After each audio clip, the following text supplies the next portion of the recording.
I agreed to an open relationship because my girlfriend wanted it, and it destroyed her life. My girlfriend is 24 and I'm 27. After 5 years of being monogamous, we decided to try an open relationship. We had started dating back in high school, but when I left for college, we broke up. At the time, I thought maybe she just wasn't into me anymore. Years later, she admitted that she broke up with me because she knew I needed to spread my wings and live my student life freely. While I was in college, her mother became extremely strict after finding out her daughter had a boyfriend and had lost her virginity. She forbade her from seeing friends or going out. And since my girlfriend was financially dependent on her mother, even after getting into college, she still remained under her control that I dated other girls and enjoyed my life, though deep down I still missed my ex. Meanwhile, she was practically trapped at home. When we finally got back together, she told me about how her mother treated her, and I shared stories of my student adventures that in 2016, we moved in together and have been living together ever since. During the past year, she started talking about wanting to try something new. Theoretically, I felt jealous, but I could understand her. The first time we considered opening the relationship, the guy she liked turned out to be a jerk, so she dropped the idea for a while. But a few weeks ago, my girlfriend met a coworker and said she wanted to try things with him. They've been constantly texting, though they haven't been intimate yet. Meanwhile, I downloaded dating apps and tried meeting new people too. But the more I did that, the clearer it became. I didn't want anyone else. I only wanted to be with my girlfriend and spend time with her. It's been hard. We barely see each other during the week because of my job, and when I finally have days off, she spends them with him. I feel like I've been pushed into the background of my own relationship, lonely and isolated that I don't know what to do. Every time I try to talk to her about my feelings, she offers to end the open relationship and go back to monogamy. But I don't think that's the real solution. Right now, I just need someone I can share my emotions with and understand what I truly feel. I already have an appointment with a therapist, and hopefully, that will help. That I'm sure that ever since we opened our relationship, the spark between us has started to fade. On July 7th, 2022, after 5 years of monogamy, we decided to go open because she wanted more intimate experiences. That desire came from growing up in an overly strict household. From the very beginning, things were difficult. I'm monogamous by nature, and it wasn't easy for me to find another partner, while she quickly met new people and went on dates. Things got better when I started therapy and learned how to express my emotions in a healthy way. Overall, our relationship stayed stable, even improved, once I learned how to communicate my feelings properly. I met a woman who became not just a good friend, but also a great sexual partner. That's when I realized that, unlike my girlfriend, I can't have physical intimacy without emotional connection, and that I don't really crave more experiences. I already had enough freedom in my life. Then my girlfriend started to get jealous of my new partner and tried to interfere in every way she could. For example, she would constantly call me whenever I was with that other woman, or try to seduce me right before I was about to leave. Over time, I started noticing a pattern that my girlfriend used to be a very responsible person. Even when we didn't have much money, she managed it wisely. She had a stable job with fixed hours, and last fall she even enrolled in college to improve her career prospects. But the closer we got to the idea of open relationships, the more she began to fall apart. She started spending all her money on tattoos and piercings, which didn't really bother me, since I like self-expression, but then things got worse. She began arguing with her boss, coming late to work for hours, and even leaving without warning. Then her grades started dropping. She attended classes less and less until she stopped going altogether. Eventually, she didn't even know when her exams or spring break were. She didn't realize the semester had ended a month or two after I started seeing and getting closer to my new partner. My girlfriend took a 2-month leave, saying it was for her mental health. But when I suggested therapy, she refused. She stopped talking to most of her casual partners and focused on one specific guy, with whom she could disappear for several days. That would have alarmed me if not for my new 12-hour work schedule. She said she hated being home alone, and given how much I worked, I could understand why she wanted company. But then she started ordering takeout all the time. She doesn't have a car or a driver's license, so I was the one buying groceries and making sure there was always food at home, meaning there was no reason to order delivery. And since she no longer had a job, she was spending my money. It felt like she had completely lost her sense of responsibility. Whenever I tried to talk to her about finances or about how she spent her days doing nothing but ordering food or lying in bed, she got irritated.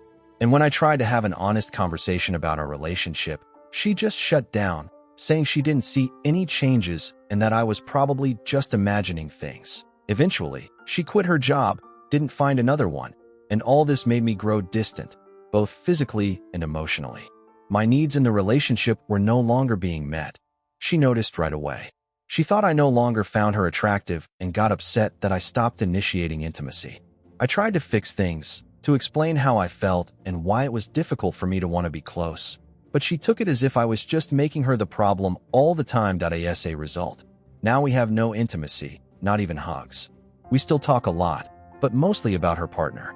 I barely see her anymore. I still try to initiate closeness, but she's always tired, on her period, or has another reason.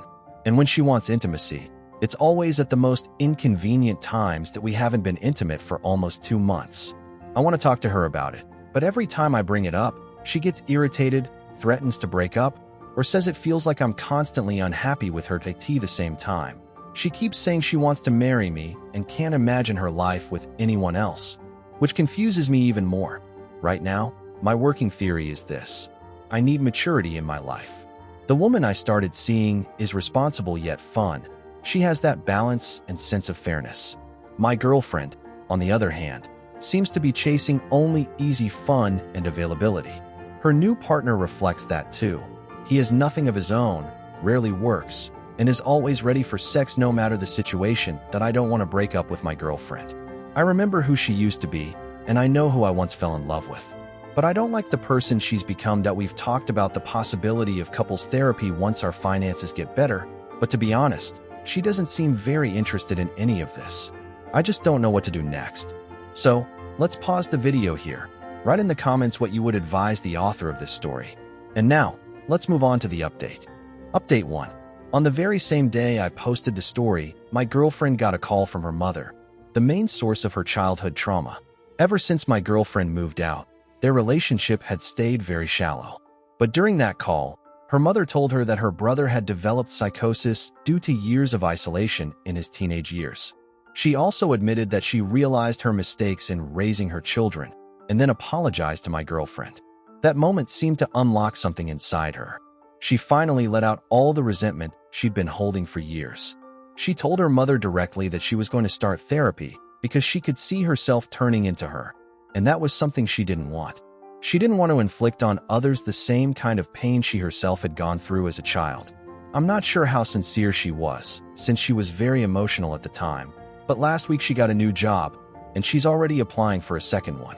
She said she realizes how negatively all that free time this year affected her, and now she wants to work to regain at least some emotional and financial independence. All that is, of course, good news, but many of you in the comments raised a very important question. And I think now it's not just about her. It's about figuring out what I actually want. I think jumping from one relationship straight into another isn't a good idea right now. I realize that I have the right to express my needs, set boundaries, and live in a way that feels comfortable for me. But I also understand that relationships require effort, and that effort has to come from both sides. I still have a lot to think about, and if anything changes, I'll update this post again. Update 2. A few months have passed, and I decided to write another update for those still following my story. About a week after the first post, I realized that nothing was really getting better. I talked to my friends, and all of them unanimously said that it was time to break up. In the end, the decision was mine, and after rereading the comments, I realized that I deserved to figure out how I actually want to live. So, I broke up with my girlfriend and explained all my reasons. I listed the things I wasn't happy about and what she would need to change if we ever had a chance to get back together. She cried, and we talked about everything over the phone. Since we couldn't meet in person, she was rarely home when I was. It seemed like she understood my points and said she would work on herself. By that time, our lease was ending, and I found a new place to live with a roommate. But for some reason, she was sure she'd be moving there with me. I even considered it for a moment, but soon realized it was a bad idea, especially after she started having emotional outbursts over my friends and saying she wanted to hurt them after finding out they supported my decision to end things. In the end, I told her she couldn't move in with me. She left and went to live with the same guy she'd been seeing, but she still kept in touch with me. She never really tried to change anything. All she did was complain about how terrible he was and tell me about her problems with him. Almost immediately, she realized he was an abuser and that their relationship was toxic. I drew parallels between her current situation and what had happened between us, and she somehow managed to mumble an apology. I started going to therapy again, and since then, everything's been great. My finances are more stable than they've been in years, and I'm now dating the girl I had started seeing before all this. This relationship is the easiest one I've ever had. Our communication styles match, and we show care and affection equally. At first, it felt strange. I was so used to living in chaos and toxicity before. But now, I finally feel like I have a partner who's on the same wavelength as me, reliable and supportive. It took time to unlearn my codependent habits and realize that in a relationship, I'm allowed to have personal space and freedom. I got back into my hobbies, started going to the gym again, because I realized just how much I had tolerated and sacrificed for my ex, and it made me furious. My therapist told me that channeling my frustration toward her wasn't healthy, so now I spend my time in much more productive and creative ways. And so, that's where this story ends. Share your thoughts about it in the comments, and we move on to the next story. I refused my daughter's Father's Day gift because I'm still angry at her for hiding my ex-wife's affair. And when I made her cry, I realized my mistake. My ex-wife, 40, and I, 41, divorced a year ago because she cheated on me. She admitted everything a year after the affair had started and immediately moved in with her lover, who eventually became her husband.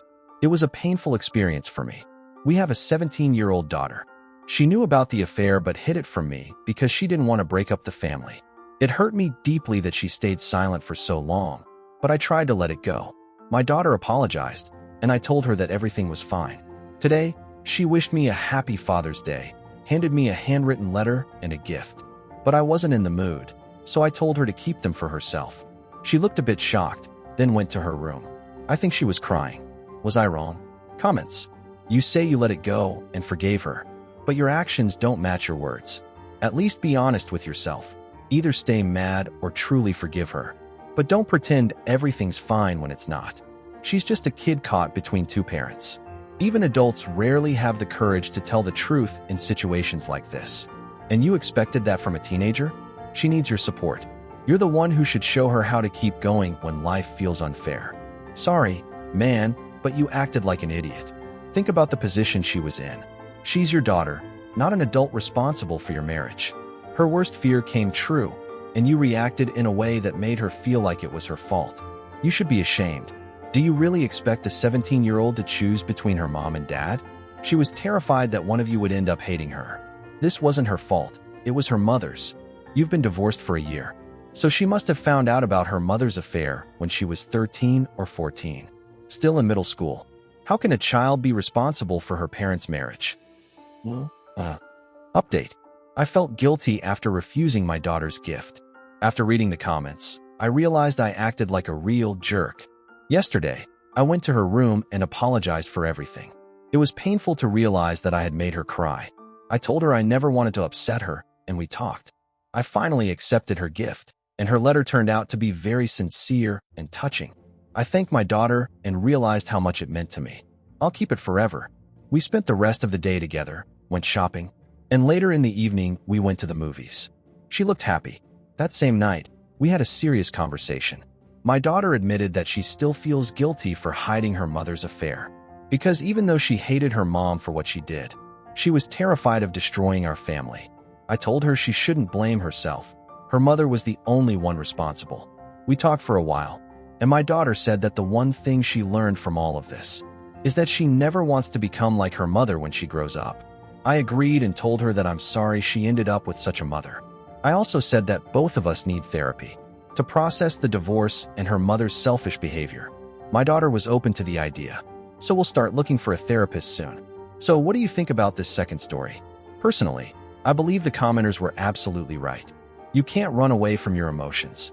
I completely understand this father. I probably would have been angry at my daughter too, but it's good that he realized he was wrong. Thank you for watching this video till the end. Share your thoughts in the comments. Do you agree with me? Check out our previous videos right here. And good luck to you all.